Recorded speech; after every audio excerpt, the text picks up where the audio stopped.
Ivan, great to have you here. My pleasure. Your last book, which has been recognized quite intensively in German, was Europadämmerung, the English title, After Europe. Why After Europe? This sounds quite pessimistic. You are drawing even some lines to the dissolution of the Habsburg Empire. Do you think we are in such a critical situation with the European Union now? No, listen, I'm not one of those who are basically fatalistic, but I do believe that trying to trivialize the problem that the European Union is facing is going to be a mistake. Particularly after Brexit, the disintegration of the European Union is not unthinkable. And what is even more important, we don't have a clear idea of what disintegration of the European Union is going to be. How many countries should leave in order for us to fear that we have disintegrated? What is going to happen if some of the liberal democracies in European Union are going to turn into kind of authoritarian style regimes? So from this point of view, my idea was to go slightly beyond banality and try to see that the European Union as we knew it is not here anymore. I do believe that after Europe comes Europe, but it's quite important to see what kind of Europe and how it came up.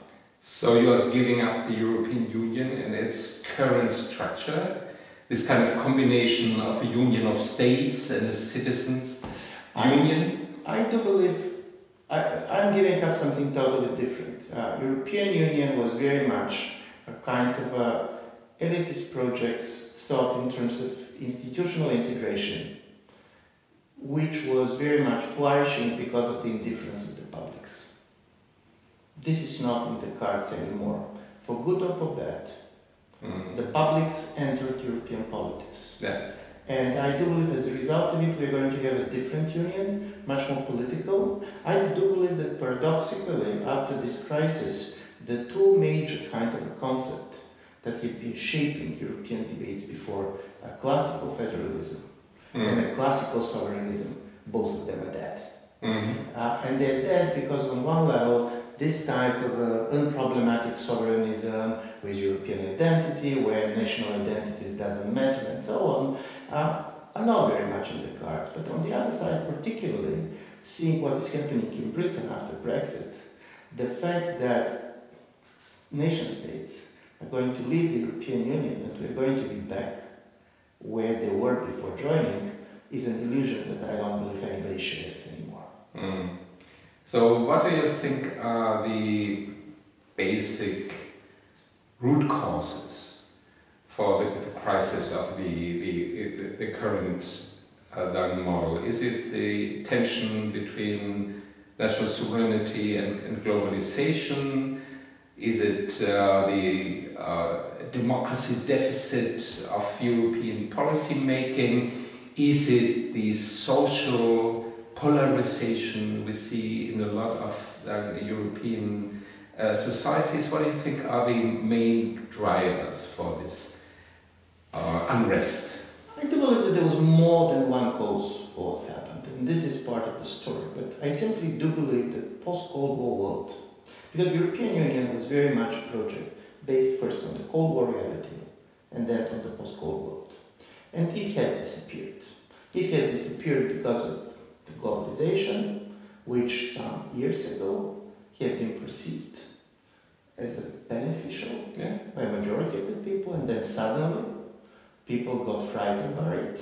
I'm always using this simple kind of a comparison, but if 10 years ago the symbol of globalization was a tourist, he comes, he smiles, now the migrant, exactly. The refugee. This is the same person.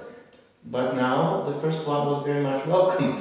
The second one is very problematic. Or the businessman. Or the business one. Yeah, so from this point of view, it's a different world. And in a different world, what happened to Europe particularly, in my view, are three things. We tend to believe that we're the laboratory for the world to come. Our postmodernity of states, post-sovereignty of politics. And then we discovered that what we believed was universal about the European Union is very exceptional. It's not simply the Russians and the Chinese, but also Indians, Brazilians, Americans. Sovereignism is back. Yes. Secondly, we believe that hard power doesn't matter. Everything is about soft power. And then Crimea came and it appeared that hard power matters. And thirdly, 10 years ago, the question that Europeans were asking themselves is how we can transform the world around us. And now the question that we are facing is much more how not to allow the world around us to transform us. So from this point of view, I always believe that the major radical change in politics comes not when you come with a different answer to the old question, but when the question changes. So let's have a look to the developments in Central Eastern Europe. Do you think they are different from what's going on in Western Europe? So how much do we have in common, and where is the difference given the different historical experience, the different stage of socio-economic development? Listen, there are differences and I'm going to touch on them, but it is going to be wrong to see what is happening in Central and Eastern Europe simply as a legacy from the past. The liberal regimes in Central and Eastern Europe are strangers that come from the future, not from the past.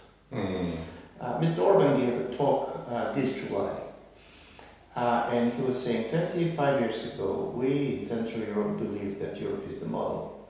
Now we are the model. And from this point of view, it's quite interesting because the differences exist, and the differences are, in my view, in 4 dimensions, and they're important dimensions. One is ethnic homogeneity. Central and Eastern Europe is incredibly ethnically homogeneous countries. This was the result of the post-World War II. Ethnic cleansing. Ethnic cleansing. But as a result of it, basically, places like Poland, where in 1939 1/3 of the population had been non-Poles, Germans, Ukrainians, Jews, now more than 96% of the population are Poles. And this kind of a stress of solidarity, understand as ethnic solidarity, is much stronger in Eastern Europe than in Western Europe. Secondly, the legacy of 1968 is very different. In Western Europe, 1968 was very much about identifying with people who are not like us. It was very much about the colonial guilt of the West. This was about solidarity with the Third World. In Central and Eastern Europe, 1968 was about a national awakening. It was very much about sovereignty, resisting the Soviet presence. So even very cosmopolitan type of intellectuals like... So democracy was about national sovereignty. Exactly. Democracy was about national sovereignty. Democracy was about sovereignty in general, resisting influences from outside. And in general, basically, the idea of national identity in these Central European countries is very much based on resisting certain type of cosmopolitan ideas, be it the Catholic Church, be it the Habsburg Empire, be it international communism coming from Moscow. So from this point of view, you have a different nationalistic tradition that is shaping all these countries. And the fourth difference, which is a very important difference in which people are not paying attention, otherwise that you can see this even on the last German elections and how Germany voted. The problem with migration is not simply the fear and the resistance of those who are going to come. This is also the trauma of those who have left in the last 25 years. After the opening of the borders, a lot of East Europeans went to Western Europe or to the United States. And this happened in the societies which are aging and which are demographically shrinking. In the next 30 years, according to the UN projections, a small society like the Bulgarian one is going to lose 27% of its population. Imagine what is happening in the Baltics, where for the last 10 years, 10% of the population left. So suddenly, as a result of the fear of migrants and understanding the impact of those who have left, Central and East European societies discovered their mortality. And this is why you have this incredibly hostile reaction to the refugees in societies in which you do not have refugees. Simply there is nobody there. Let's finally have a look forward. What do you think should we do and could we do as Europeans to overcome this crisis of liberal democracy and strengthen again the sense of belonging and the need for acting together as Europeans? I do believe that there was also 2 or 3 very positive outcomes of all these crises that Europeans went through. And the first is, for the first time, because of the crisis, Europeans started to feel Europe as a community of faith. Suddenly, Germans started to be experts on Greek economics. Poles started to be a specialist on the German and Sicilian policies. Suddenly we discovered the other one, and discovered it in a confrontational way. But don't forget, confrontational engagement with others is much more full. It's not this type of politically correct history in which you try not to talk about the problems. So I think this is good, because this is how politics functions. What happened is also before, and this was typical for the 1990s, identity politics was just the realm of minorities. And the key word was recognition. It could be ethnic minorities, religious minorities, sexual minorities. What happened is that identity politics became majoritarian politics. And moved from the left to the right. Exactly. And strangely enough, what was before recognition became respect. And respect is also be aware of our asymmetrical power. It's not by accident that both President Trump, President Putin, they're going to say, we're not respected. Which means that we're treated like everybody else, while we're much more powerful. And I do believe this type of a shift from minority identity politics to the majoritarian identity politics is going to be the major challenge. This is what we're seeing in Hungary. This is what we're seeing in Poland. And the basic problem is how we can go beyond this. But one of the interesting stories, and this is why you never know what hurts you, what saves you, is that the fact that the European Union suffers from several crises, not one, opens the room for political maneuvering. For example, financial crisis, and this was of course the German position, be rigid, don't touch the rules. But because of the refugee crisis now, the idea is that the money that the Greeks or Italians spent on refugees can be extracted from the budget deficit. So suddenly, because of the fact that you have more than one crisis, you have more flexibility in the system. And I do believe we need a flexibility, because what I see, and I don't know to what extent you're going to agree with this, the crisis which we face in a way resembles the crisis of the early 1970s.